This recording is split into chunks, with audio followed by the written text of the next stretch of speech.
All right, I'm gonna connect the PL259 to some RG58.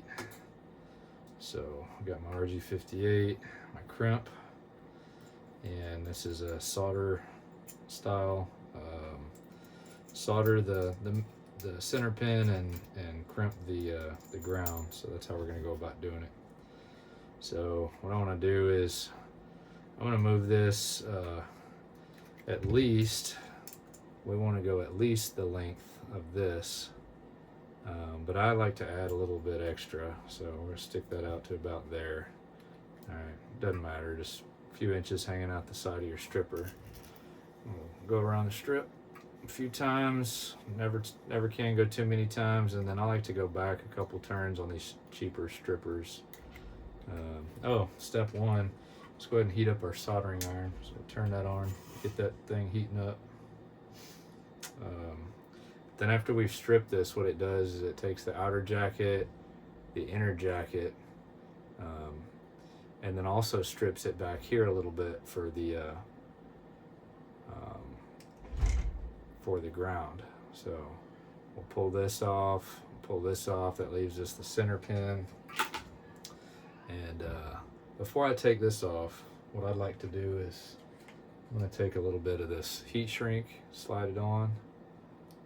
We'll slide that down a little ways, and our crimp, and we'll slide it down a little ways. All right, just have that ready to go there. Then I'm going to open this up where we've stripped back to our ground, our braid. All right, now that I've got my crimp and everything on there, I want to fluff this stuff back real nice and gentle so that I can do it nice and evenly. So I have roughly the same amount of braid all the way around. This particular RG58 has a foil kind of surrounding that dielectric center.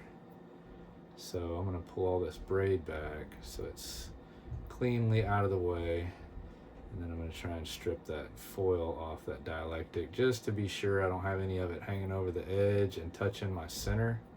Because if we have that touching the center, that could be bad news for shorts. We don't want electrically, we don't want the ground touching the center in any which way. So I inspect that all the way around real good, make sure we're not touching, and we're good to go. So on this, I'm going to slide this in all the way down, making sure that dielectric goes up inside that knurled area. All right, we'll push that down, and we're going to slide our crimp up and over. Okay, so now that is flush up against metal to metal. If I pull back a little bit, we can see that knurling. We don't want any gap there. If you get one, it's okay as long as the crimps down nice and tight on all that braid, but I like to snug it up so there's no gaps. So take our crimps, make sure we get it on the right gap here,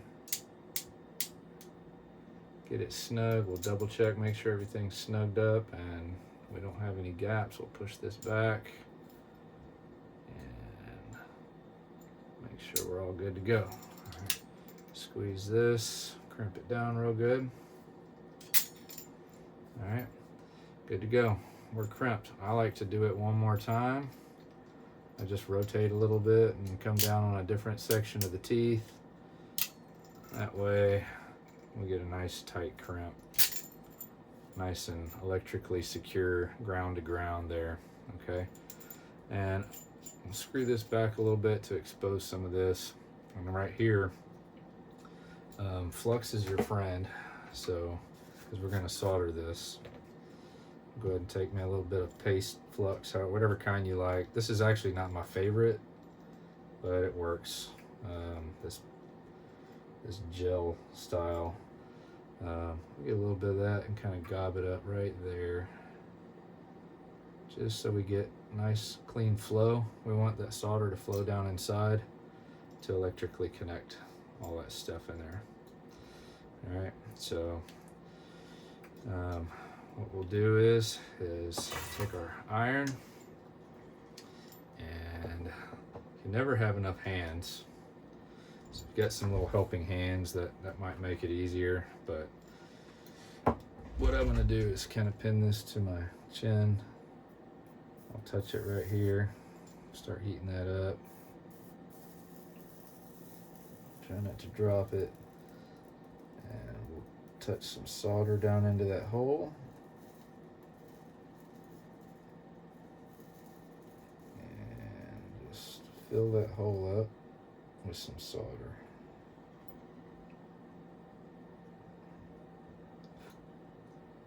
We want to make sure we don't gob too much up on the side or anything, just enough to get that center pin connected to that outer pin. All right, so this is all the excess. We're going to trim that off. So I'll come in here, we'll snip that off and check our handiwork. Looks like it's pretty well connected. And then we'll check it. I'm going to check continuity. So just solder out the way. Set this thing to continuity. All right, so it's beeping at us. And then I'm going to check the center pin. Take these off, make it a little easier to work with. Take this center pin and test it to the center here, and we're good. Now we check our braid, check it to the ground. We should be good, and then we don't want to hear anything from the ground to the center pin on either side. All right, but center pin to center pin, good. Ground to ground, good. All right, so that connection is good, and we'll go ahead and slide our heat shrink up and heat it up. Shrink that down to cover up the crimp. This is optional, you don't have to do this. It just gives it a cleaner look, kind of holds everything together, keeps it from slipping off, and it offers a little bit more waterproofing on your connection here. Not that this connection is super waterproof, but it helps. All right, clean the carbon off of that. Turn that off. All right, there we go. So there's your connection, PL259, soldered in. We'll just do the other side, and we'll have us a jumper cable here. All right, there we go. Thank you.